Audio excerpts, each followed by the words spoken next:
ওনার বয়সী একজন ছেলে এসে লাঠি এতটুকু দিয়ে প্রচন্ড মার। মধ্যরাতে বাসায় ফেরার পথে মোটরসাইকেল থামিয়ে পানি কেনায় যেন কাল হলো বাবা ছেলের। অস্ত্রের মুখে জিম্মি করে ছাদের চিলেকোঠায় নিয়ে চালানো হয় মধ্যযুগীয় বর্বর নির্যাতন। রাজধানীর মোহাম্মদপুরের সে চাঞ্চল্যকর ঘটনার মূল হোতা সহ 3 চাঁদাবাজকে গ্রেফতার করেছে র্যাব 4।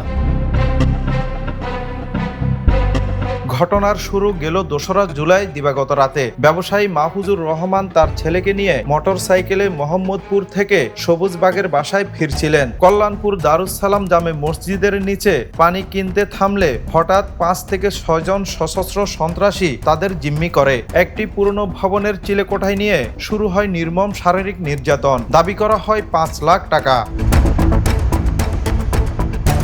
ভুক্তভোগীদের মোবাইল ও ব্যাংক অ্যাকাউন্ট ঘেটে পর্যাপ্ত টাকা না পেয়ে স্বজনদের ফোন করতে চাপ দেয় সন্ত্রাসীরা। পরে বাধ্য হয়ে ভিকটিমের খালাতো ভাইয়ের মাধ্যমে 50,000 টাকা এনে দেওয়া হয়। নগদ টাকা, মোবাইল ও মোটরসাইকেল রেখে কাউকে কিছু জানালে হত্যার হুমকি দিয়ে তাদের সিএনজিতে তুলে দেয় অপরাধীরা। এই নৃশংসতার পর 2 দিন হাসপাতালে চিকিৎসা নিতে হয় ভুক্তভোগী ব্যবসায়ীকে। বলো যে সামনে গিয়ে ইয়েটা রাখ, মোটরসাইকেলটা। ওই পুরোনো বিল্ডিং এর চাবি ওদের কাছেই ছিল, কারণ ওরা চাবি খুলেই আমাদেরকে ধরে নিয়ে গেল আর কি। ঘটনাটি সামাজিক যোগাযোগ মাধ্যমে ছড়িয়ে পড়লে ছায়া তদন্ত শুরু করে র্যাব 4। সিসিটিভি ফুটেজ ও তথ্য প্রযুক্তির সহায়তায় 18 জুলাই রাতে দারুস সালাম এলাকায় অভিযান চালিয়ে গ্রেপ্তার করা হয় বিল্লাল, জুম্মন ও ফয়সালকে। র্যাব জানায় এই চক্রটি মিরপুর, শাহালী ও দারুস সালাম এলাকায় দীর্ঘদিন ধরে চাঁদাবাজি, মাদক ও গ্যাং কালচারের সাথে জড়িত।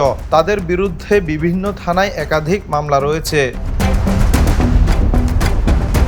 গ্রেপ্তারকৃত আসামিদের বিরুদ্ধে পরবর্তী আইনগত ব্যবস্থা গ্রহণ প্রক্রিয়াধীন রয়েছে। অপরাধমুক্ত ঢাকা গড়তে র্যাবের এমন অভিযান অব্যাহত থাকবে বলে জানানো হয়। ইসমাইল বাবু, দা নিউজ। দেশে দেশে সবার সাথে দ্য নিউজ।